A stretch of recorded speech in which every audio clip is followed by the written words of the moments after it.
Bonjour à toutes et à tous, c'est impressionnant de vous voir là. On m'a emmené en voiture de la gare, on m'a dit « Oh, il y a plein de monde ». J'ai dit « Pourquoi ?» Parce que je vois un parking, pas beaucoup de place. On me dit « Parce que le parking principal est déjà complet ». Voilà, je dis ça parce que pour montrer qu'on triche pas, parce qu'il y a un parking totalement complet dans cette salle, à mon avis, et la salle remplie, je pense qu'il n'y a pas d'autres listes qui sont capables de faire de même. Donc bravo effectivement à tous ceux qui l'ont organisé, nos militants, les militants insoumis, du Parti communiste, citoyen, pour cette belle liste. Moi, on m'a dit, il faut que tu parles un peu du national. Donc, bon, c'est un peu normal, parce que d'Angoulême, je connais un peu, mais pas tellement. Donc, c'est un peu de ça dont je vais vous parler, parce que cette élection, évidemment, elle vient dans un contexte national évident, et elle aura donc non seulement des retentissements nationaux, mais aussi, j'allais dire, un sujet national qui va, à mon avis, influer sur les votes. Parce qu'il est aujourd'hui, d'ailleurs, j'y suis pas, je vous marquais ni René, on n'est pas au vote de censure. Hein, mais non, rassurez-vous, il y a des délégations, ce qui fait que tous les deux on vote, et que quand on était engagé à Angoulême et qu'on pensait que ça n'allait pas être aujourd'hui le vote de censure, mais demain, normalement ça aurait dû être demain. Hein, et voilà. Et puis il y a eu un choix des différents groupes. Alors évidemment, les groupes de la majorité, entre guillemets, gouvernementaux, on va dire, ont décidé que c'était ce soir. Pourquoi ce soir? C'est pratique parce que à 17h le lundi, il n'y a pas les députés ultramarins, par exemple. Or, tous les députés ultramarins ont quasiment voté la censure, quel que soit leur groupe, y compris socialistes. Bien. Donc, il n'y a pas les groupes ultramarins, il y a moins de groupes des députés de région, et donc ils ont testé, la présidente de l'Assemblée a demandé à chacun des groupes, et le groupe qui a fait la bascule pour que ça soit ce soir, et non pas demain, au moment où on est beaucoup plus à l'Assemblée, devinez qui c'est? Voilà. C'est les nouveaux alliés du gouvernement. Donc effectivement, c'est pour ça que je suis là, mais on a voté par procuration. Mais ce résultat, alors je l'ai pas, tu l'as pas eu toi non plus. Encore. Bon, je pense qu'il change. D'accord, je pense qu'il changera pas de beaucoup par rapport malheureusement aux deux précédents qui ont eu lieu, c'est-à-dire qu'il y aura une vingtaine de voix qui vont nous séparer, c'est peu, mais malheureusement ça suffit pour sauver la mise du gouvernement Le Cornu. Bien, donc c'est une fin de partie quelque part, ce qui se passe aujourd'hui. C'est une fin de partie parce que c'est une partie qui a été ouverte aux législatives en juillet 2025, avec la défaite de Macron, deuxième défaite après les européennes, et quand même notre victoire. On pourra dire ce qu'on voudra, mais nous étions en tête au moment des législatives, et à partir de là, on avait toute ambition à gouverner, ou en tout cas au moins à faire en sorte que ceux qui venaient de perdre ne gouvernent pas. Bien. Et donc cette partie, elle a été ouverte. Alors rappelez-vous, ça a bien commencé. Hein. Enfin, ça n'a pas bien commencé parce que Macron n'a pas fait appel au nouveau Front populaire. Il a continué à vouloir permettre aux siens de gouverner, mais au moins on a réussi tous ensemble à censurer Barnier. Je m'en souviens, c'est moi qui ai fait le discours, ça faisait 62 ans qu'il n'y avait pas eu de censure d'un gouvernement, Barnier tombe, et donc ça commence bien. Bon, sauf qu'après, ça s'est vite déréglé, c'est-à-dire à partir de février 2025, et avec notamment la non-censure du gouvernement Bayrou. Et là, quelque part, celle qui vient de se dérouler ce soir, elle clôt une partie. C'est quoi cette partie? C'est que malheureusement, je dis bien malheureusement, on peut dire que le budget, c'était un peu le dernier obstacle du macronisme avant 2027. C'est-à-dire qu'il n'y a plus vraiment de raison qu'ils soient dans l'obligation de faire voter un texte qui, s'ils sont minoritaires, les met dans une situation extrêmement compliquée. Donc, je vous dis, je reparlais tout à l'heure, ils vont nous présenter des textes pour lesquels ils savent qu'ils auront une majorité, des textes bien racistes, bien discriminatoires, bien autoritaires, mais sur les textes économiques et sociaux où ils savent qu'ils peuvent rien faire à l'Assemblée, c'est fini, ils ne représenteront pas. Donc, où ça clôt la partie, c'est que très probablement, les municipales seront la prochaine élection, et ça sera la dernière élection au suffrage universel avant les présidentielles. Donc effectivement, on peut dire que quelque part, il y a un résultat qui est, je veux dire, qui nous entraîne sur une nouvelle période et qui donne tout son rôle au municipal. Parce que ce que nous ne sommes pas parvenus à faire au niveau de l'Assemblée, ça sera au municipal de le faire et ça sera au peuple de le faire. C'est-à-dire censurer le gouvernement et les gouvernements macronistes par le suffrage universel, puisque à cause des socialistes, nous ne sommes pas parvenus à les censurer à l'Assemblée nationale. Bien, mais au moins, je trouve que ça a au moins un mérite, c'est que ça clarifie quand même beaucoup de choses depuis février 2025 et la non-censure de Bayrou. Vous pourriez me dire, bon, Éric, réveille-toi, ils n'avaient déjà pas censuré Bayrou, il n'y avait pas vraiment de raison qu'ils censurent certainement cette fois-ci Le Cornu, mais moi, vous savez, je suis un peu un idéaliste, je suis souvent unitaire pour deux, donc tant qu'ils n'avaient pas fait le vote définitif, je voulais essayer d'y croire. Bien. D'ailleurs, j'ai bien fait, parce qu'il y a quand même 5 socialistes qui ont quand même, mordicus, voté toutes les censures. Ben voilà, on s'en rappellera. Ceux-là ont voté toutes les censures. 5. Pas beaucoup, 5. Enfin bon, 5 ont voté les censures. Mais il y a une chose qui est claire maintenant, c'est que les opposants de gauche à Emmanuel Macron, on les connaît. C'est ceux qui ont voté toutes les censures. Ça, c'est quelque chose qui clarifie le paysage politique. Et c'est pas hasard si, par exemple, France Insoumise et les communistes se retrouvent ici sur cette liste. Parce qu'il se trouve qu'il y a deux forces déjà qui ont voté toutes les censures. Il y en a une troisième, et c'est d'ailleurs dommage qu'on ne se retrouve pas sur les mêmes listes, qui sont les écologistes à l'Assemblée nationale qui ont également voté toutes les censures. Donc première chose, maintenant au moins c'est clair, il y a d'un côté une opposition de gauche qui est composée à l'Assemblée nationale des insoumis, des communistes et ultramarins et des écologistes, et de l'autre côté, il y a des soutiens sans participation au gouvernement. C'est comme ça qu'il faut appeler le groupe socialiste. Ça ne peut pas s'appeler autrement, avec des conséquences évidemment très directes. Bon. Donc c'est quelque part évidemment l'élément concret pour les municipales, je viens de le dire, de faire ce qu'on n'a pas réussi à faire aux municipales, avec là aussi un message assez direct finalement pour Angoulême, parce que j'ai regardé un petit peu Angoulême, c'est assez simple. Ce que ça va donner. Il y a une liste des opposants de gauche aux macronistes, donc de l'alternative aux macronistes. C'est celle qui est menée par Azilis Petit-Loubatin, il n'y en a qu'une. Il y a une autre liste gouvernementale, c'est celle du maire, Horizon. Il y a une troisième liste, et puis il y a deux listes de soutien au gouvernement, la liste socialiste et la liste place publique, merci René. Il y a une liste d'extrême droite, évidemment, mais j'ai cru comprendre fort heureusement que l'extrême droite ne menace pas de prendre la ville d'Angoulême, a priori. Donc au moins, les choses sont claires. Je sais qu'il y a aussi une liste citoyenne soutenue par Europe Écologie. Moi, très sincèrement, je n'ai pas mêlé des affaires d'Angoulême. Je pense qu'on aurait intérêt à être ensemble, quoi, parce qu'au moins, ça clarifierait les choses en termes justement de ceux qui ont censuré depuis le début et de ceux qui ont refusé la censure. Bien, donc pas d'autre occasion de censurer le gouvernement. C'est les municipales qui le permettent. Et vous pourriez me dire, bon, mais tout ça, d'accord, c'est une analyse assez nationale, c'est-à-dire, c'est les conséquences, mais en quoi ça va changer notre vie? Je voudrais vous dire en quoi la non-censure du gouvernement Bayrou, puis la non-censure du gouvernement Lecornu, va justement influer directement sur nos vies quotidiennes. Très concrètement. D'abord, le premier constat qu'il fait, ce budget, qui est dans la pure tradition macroniste, c'est qu'il laisse tranquille les riches. La marque du macronisme, depuis 2017, c'est quoi? C'est que le macronisme a constitué une noblesse d'argent dans ce pays. Et quand je me dis ça, je mesure ce que je dis. Une noblesse d'argent. Comment se constitue une noblesse d'argent? Déjà par le petit nombre.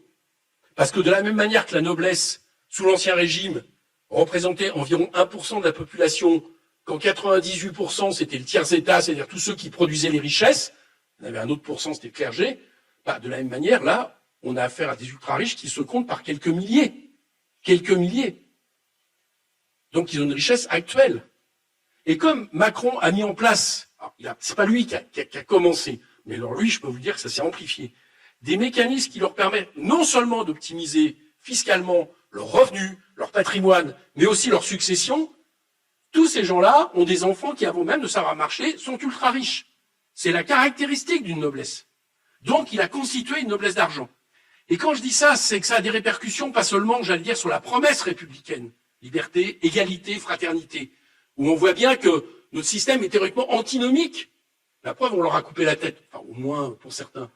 Bon, je dis pas qu'il faut le faire maintenant, hein. Bref, c'est quand même antinomique, je reviens à des choses plus pacifiques, avec notre République. Donc déjà, il met à mal quelque part tout ce qui nous sert justement de base de notre vivre ensemble. C'est-à-dire la base de la République. Bien. Donc ça, c'est déjà un problème. Mais en plus de ça, ces gens-là nous coûtent un pognon de dingue. Un pognon de dingue. Songez que depuis que Macron est président de la République, depuis 2017, les 500 personnes les plus riches de ce pays ont vu leur patrimoine doubler. Et puis, je vous assure que quand eux, ça double, c'est pas un SMIC, hein. C'est plus 600 milliards. Si bien que ces gens-là, 500 toujours, hein, désormais, leur patrimoine représentait 20% de la richesse nationale en 2017, c'était déjà beaucoup. Aujourd'hui, elle représente 40% de la richesse nationale. Je ne sais pas si on mesure bien ce que ça peut signifier. 500 personnes, à peine plus que dans cette salle, qui représentent non seulement l'équivalent de quasiment 30 millions de la population française en termes de revenus, mais qui aujourd'hui représentent à eux seuls 40% de la richesse nationale. Et vous me direz, quand on dit ça, nos adversaires nous disent, mais vous aimez pas les riches, quoi. C'est quand même terrible. Vous aimez pas ces gens qui gagnent des richesses, qui enrichissent notre pays. Mais sauf que le problème, c'est que dans le même temps, la richesse nationale, elle n'a pas doublé. Elle n'a pas doublé. Donc, si eux ont doublé leur richesse sur une richesse nationale qui elle-même n'a pas doublé, ça veut dire qu'ils l'ont fait sur le dos de tout le monde. Ils ont accumulé une richesse sur le dos de tous ceux qui produisent des richesses dans ce pays. Les salariés, les travailleurs indépendants, les artisans, les commerçants, même les patrons de PME. C'est ça la réalité. Le macronisme, c'est ça. Et ce budget les a laissés tranquilles. Tranquilles. Parce que, comment ils ont fait? Ils ont fait en sorte que toute la fiscalité du capital dispose désormais d'un bouclier. Ça s'appelle la flat tax. Tout revenu du capital ne peut pas être imposé à plus de 30%. C'est bien moindre que le revenu du travail. Et donc, par des mécanismes, je vous l'explique en gros, il y a un chiffre qui est sorti, on a très peu d'études, parce qu'en plus, comme ils sont même plus obligés de déclarer leur fortune professionnelle et même non professionnelle depuis l'ISF, on n'a plus les données à Bercy. Et il y a eu quand même une étude qui a été faite il y a 3 ans, par un truc qui s'appelle l'Institut de politique publique, avec des données concrètes. Non discutables, c'est des données de Bercy. Ils se sont rendus compte pour montrer comment ces gens-là se sont enrichis, que les 150 personnes les plus riches cette fois-ci, parce qu'ils ont été obligés de prendre un échantillon, eh bien, ces gens-là payent moins de 2% d'impôt sur le revenu. Moins de 2%, et certaines payent zéro. Et quand on regarde toute leur fortune professionnelle, leurs actions et autres, on s'aperçoit qu'ils sont taxés à hauteur environ de 25%. Figurez-vous, la moyenne en France, à peu près de taxation, j'aime pas trop de taxation, d'imposition, mais très globale, c'est 50%. Et il y a un petit calcul très vite à faire uniquement pour ces 150, en sachant qu'ils sont plusieurs milliers, donc c'est encore pire. C'est que si ces gens-là étaient, par exemple, assujettis à la tranche marginale de l'impôt sur le revenu des ultra-riches, 46%, eh bien, ça rapporterait 18 milliards d'euros à l'État. C'est-à-dire la différence entre ce qu'ils devraient payer au impôt sur le revenu et ce dont ils sont aujourd'hui imposés. Rien que pour 150. Il y en a des milliers. J'étais à Bercy, j'étais voir, ils sont des milliers dans ce cas-là. Donc, ça nous coûte des dizaines et des dizaines et des dizaines de milliards d'euros. Ce budget ne fait rien contre ces gens-là. Au contraire même, il a même diminué la moindre imposition qui avait été faite l'an dernier de manière exceptionnelle. Voilà donc la première réalité de ce budget. Il laisse absolument tranquille.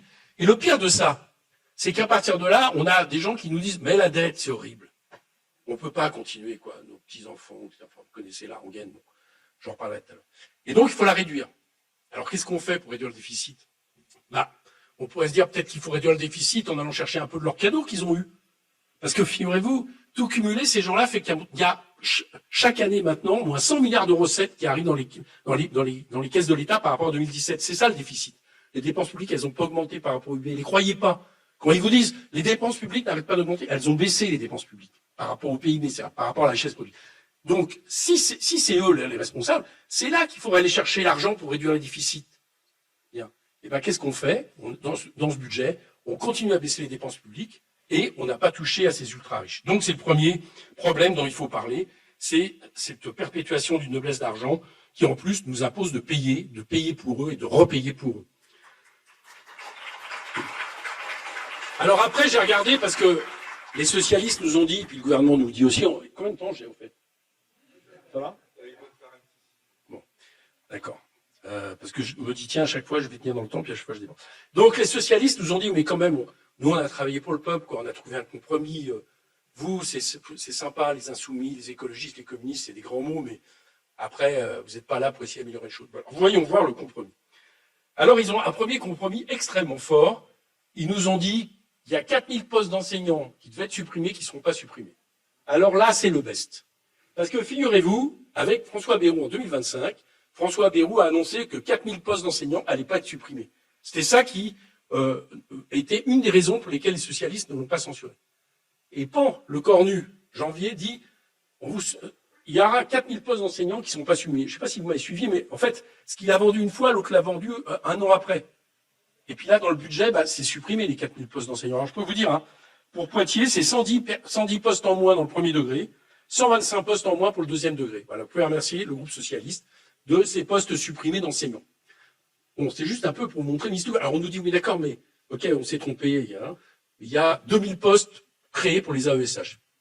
Bon, et là on regarde, et on s'aperçoit qu'il n'y en a que 500. Et puis quand on connaît la situation des postes créés pour les AESH, d'abord, c'est pas tout à fait la même chose que des postes d'enseignants, sous contrat, fonctionnaires, etc. On le sait bien, le problème des AESH, c'est qu'il y a une scandaleuse, comment dire, on considère tellement leur métier qu'ils sont précaires, qu'ils gagnent pas d'argent et qu'en général, il n'y a même pas les postes qui sont ouverts, trouvent pas, parce qu'évidemment, les gens, c'est un travail difficile, raison pour lesquelles nous on demande que ça soit un corps de fonctionnaires, par exemple. Donc les 500 postes, ça veut rien dire. Donc en réalité, les socialistes, ils ont accepté un compromis qui supprime 4000 postes d'enseignants, merci à eux. Après, ils nous ont dit, mais il y a une hausse de 50 € de prime d'activité. Soyez contents. Bien. Alors, là-dessus aussi, juste une petite réflexion. La première réflexion, c'est de dire que, d'abord, la prime d'activité, entre nous soit dit, c'est quand même pas la panacée. Parce que, je vous rappelle de pourquoi ça a été créé.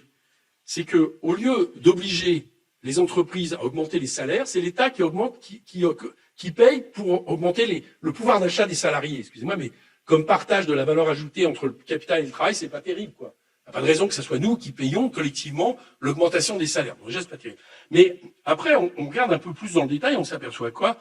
C'est que dans le même temps, il y a des coupes sombres, par exemple, sur le ministère du Travail, qui fait que ça va avoir des conséquences. Par exemple, le contrat formation, qui par exemple concerne le permis de conduire. C'est utile le permis de conduire pour les jeunes, qui jusqu'à maintenant était plus sûr qu'il y en a plein d'entre vous qui se dit tiens, ça peut être utile, ça peut payer le permis de conduire. Ben, c'est fini.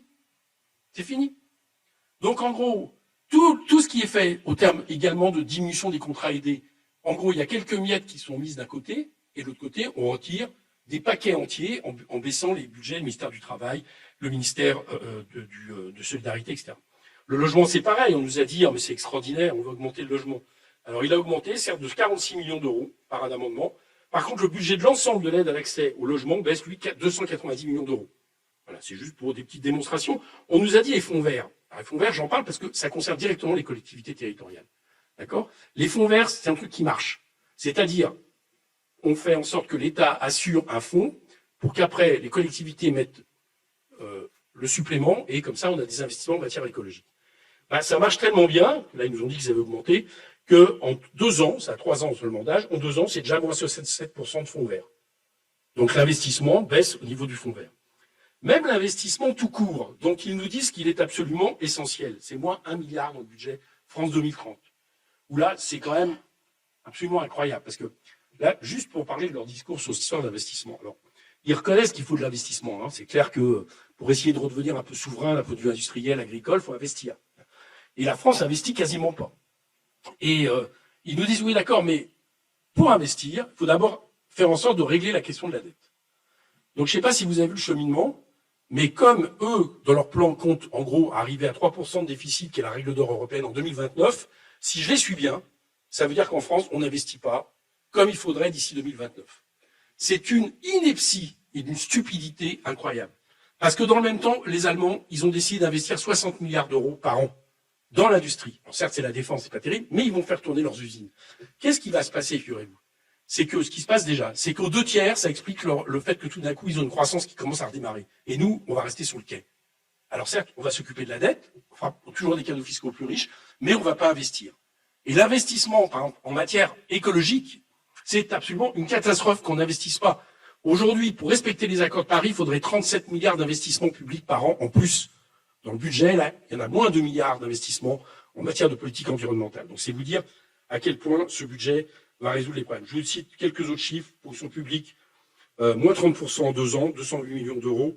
Culture, je dis ça par rapport au festival BD, j'ai vu que c'était un problème à Angoulême, même si j'ai cru comprendre que le festival attirait pas forcément les gens d'Angoulême. Enfin, c'est une autre question. Enfin, on va dire quand même que, voilà, c'est quelque chose qui est... Mais ceux-là même qui aujourd'hui pleurent, y compris localement, sur les déboires du festival, ils viennent de voter un budget qui diminue de 6% le budget de la culture. Si on ne voit pas le rapport, parce que comme dans le même temps, on baisse de 2 milliards le budget des collectivités, alors qu'on invite les collectivités à faire en sorte de compenser ce que ne fait plus l'État, par exemple en matière de culture, mais qu'en même temps, on baisse le budget de la culture, à un moment donné, tout ça ne fonctionne plus.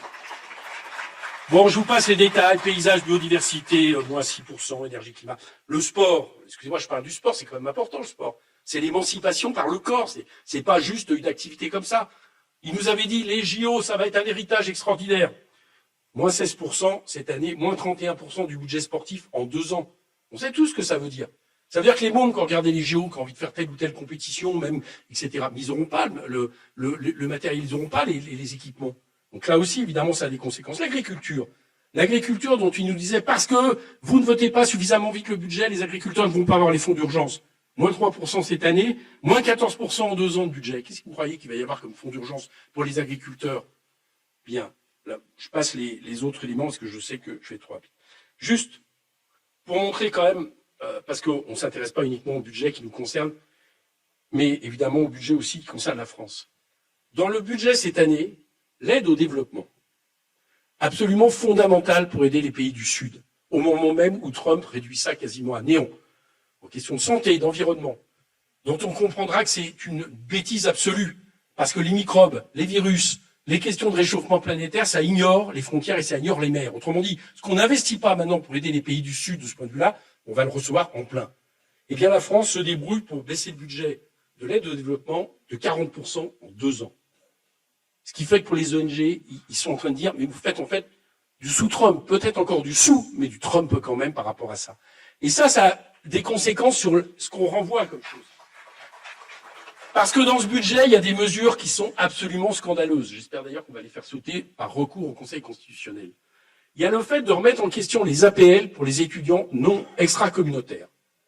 C'est une première, parce que les aides sociales, en France, c'est pas fait selon votre nationalité. C'est fait selon votre statut social, pas votre nationalité.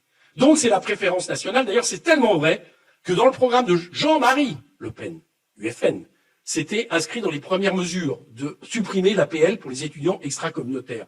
Et ben eux, ils le font dans ce budget.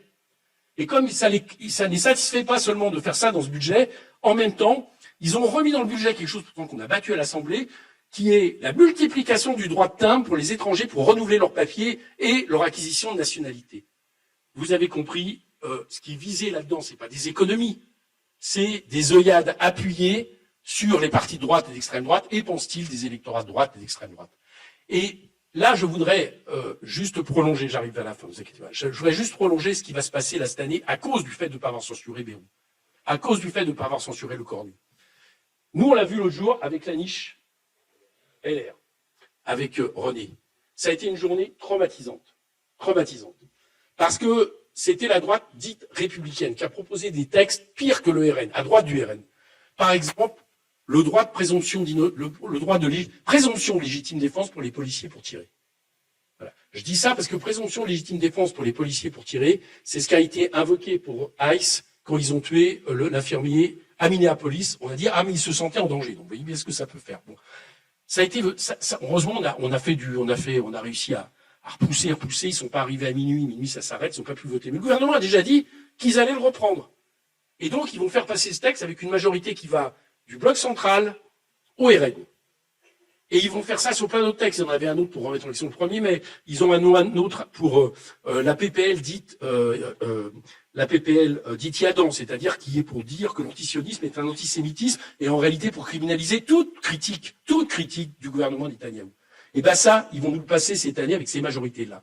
Donc ceux qui n'ont pas censuré ce gouvernement seront directement responsables de cette situation, et il faudra le dire. Revenons donc au municipal et donc à l'importance du programme que nous présentons. Et il est utile de dire évidemment que c'est important de faire de nos villes des terres de résistance, tant qu'il y a cette politique, mais aussi des terres de reconquête en vue de 2027 sur un certain nombre de politiques liées au logement, au bien commun, etc. Je pense que ça va être évoqué par la suite. Il y a une chose sur laquelle il ne faut rien lâcher de ce que nous représentons, quelle que soit la pression. C'est que nous devons être des listes qui luttent contre toutes les discriminations et contre le racisme. Je dis ça parce que depuis quelque temps, on se fait attaquer quelques-uns et les filles parce qu'on a eu le malheur de dire que quand nous voulions que nos listes représentent toute la France, tous les quartiers populaires, à un moment donné, si on y arrive, par exemple, je vois moi en Seine-Saint-Denis, vous ne pouvez pas un dessin, ça veut dire que inévitablement, on aura des maires racisés. Ça veut dire que sinon, on n'y arrive pas. Ça veut dire qu'on restera dans une situation où on ne représente pas la population. Alors là, j'ai entendu des gens dire, mais comment ça, vous évoquez qu'il faudrait des maires noirs et arabes, vous êtes racistes. Autrement dit, le racisme, c'est de démonter le racisme. C'est ça leur logique à eux. Ils nous expliquent que parce que nous luttons contre la discrimination, parce que nous disons que des victimes du racisme doivent être aussi parmi nous et que nous doivent aussi représenter le pays, parce qu'ils sont le pays avec toutes les composantes de ce pays qui forment la Nouvelle-France, eh bien, nous serions racistes. Eh bien, nous l'assumons. Nous sommes la force qui pensons que les quartiers populaires, les couches populaires, les classes populaires doivent effectivement être mis en avant parce qu'elles ont tout intérêt, à un moment donné, à voter pour des listes qui luttent contre toutes les discriminations sociales, raciales, religieuses, etc. Donc oui, nous le disons. Nous espérons que nous aurons des candidats qui représentent bien le pays, bien la France. Et j'ai cru comprendre qu'évidemment, ici, à Angoulême, ça a aussi une importance, et je vais terminer là-dessus. Parce que nous le disons, c'est que pour essayer de gagner, nous, la gauche de rupture, il faut qu'on compte sur les abstentionnistes. Ça, c'est clair. Le résultat est évident. Et que les abstentionnistes, vous avez remarqué que c'est pas tellement dans le 16e arrondissement de Paris ou à Neuilly ou je sais pas quelle ville ici symbolise, j'allais dire, le séparatisme des ultra-riches qu'ils sont, mais c'est plutôt dans les couches populaires. Et d'ailleurs, quelque part, on entretient ça généralement sur les médias en disant mais ça sert à rien, tous les mêmes, etc. Vous connaissez la maison. Donc oui, nous assumons, nous, de faire en sorte que les abstentionnistes, non pas par clientélisme, on remarque les autres, on leur reproche jamais quand ils ne veulent pas taxer les riches, on leur reproche pas de faire du clientélisme. C'est rigolo quand même. Ah bon. Bref, nous revendiquons effectivement d'aller chercher les abstentionnistes pour essayer de gagner, parce que c'est normal, dans une élection qui n'est pas censitaire, que tout le monde puisse voter et s'exprimer. Et de ce point de vue-là, j'ai regardé un peu les élections, et là, ça me donne grand espoir pour la liste que tu mènes, Anne. Asilis, petit blou, j'ai oublié ma petite. Bien. Aux européennes, j'ai remarqué, il y a 48,22% de participation, en tête sur Angoulême, Bardella, 19,56, Glucksmann, 19,8, suivi Aubry, 17,04. Donc, j'ai pas été voir plus loin, mais enfin voilà, Aubry fait 2129 voix. Et par contre, je regarde les présidentielles.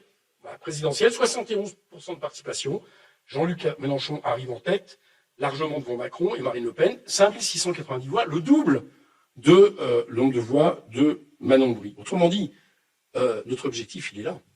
Il est d'aller chercher les voix qui se sont, à un moment donné, engagées sur nos différents partis ensemble, qui composent cette liste, et leur dire, ça vaut le coup de vous déplacer.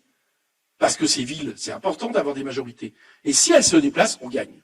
C'est simple, si elles se déplacent, on gagne Angoulême. Donc voilà, vous savez ce qu'il vous reste à faire. D'abord, d'ici le 4 et 6 février, demandez aux gens de s'inscrire sur les listes. Il reste 2 jours et 4 jours, selon que ça soit en ligne ou physiquement. Et puis après, faire ce que vous savez faire de mieux, parce que personne ne peut nous concurrencer dans notre force militante, c'est-à-dire faire campagne et gagner Angoulême. C'est tout ce que je souhaite à cette belle liste. Merci.